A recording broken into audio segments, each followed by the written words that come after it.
Адам кітап оқуын қойған кезде ойлауды да қояды дейді. Сондықтан ақылшылдық яғни ой мен сан дамыса, ақылда Отбасын бақытты болу үшін жанұяның бірлігі, балалардың амандығы.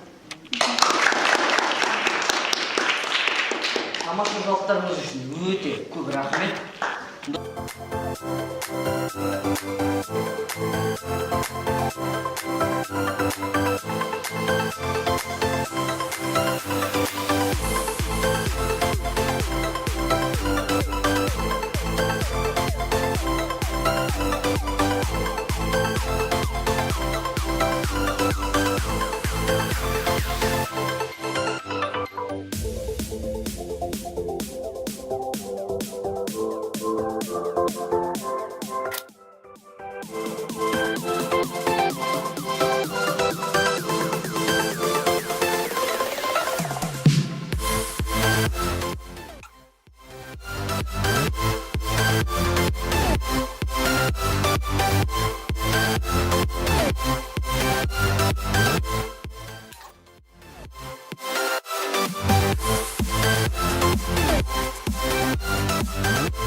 Кішкентай көйлек тіктім.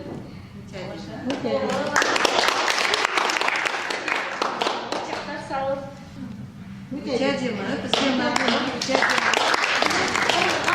Бәрі маған отан деп сыбырлаған, жаным менің кеудемді жарып шықты.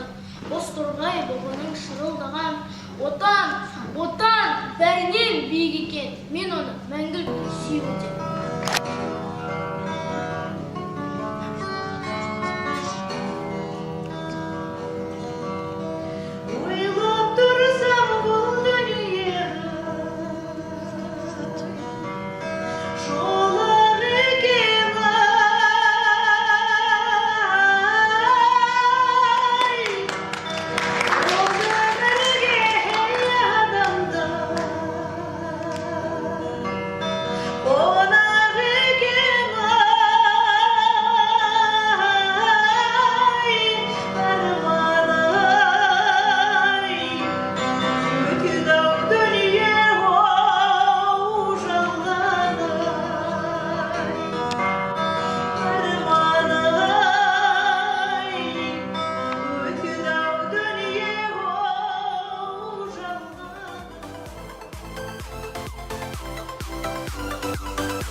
Невидимый нам свет, но все-таки услышит голос мой. Герой нашего времени, где ты? Вот вам и не снилось. Не жалею, не зову, не плачу, но людям я не лгу. туған елім қазағым, алыс кетіп барамын, айналайын арманым, халық мені шынатым.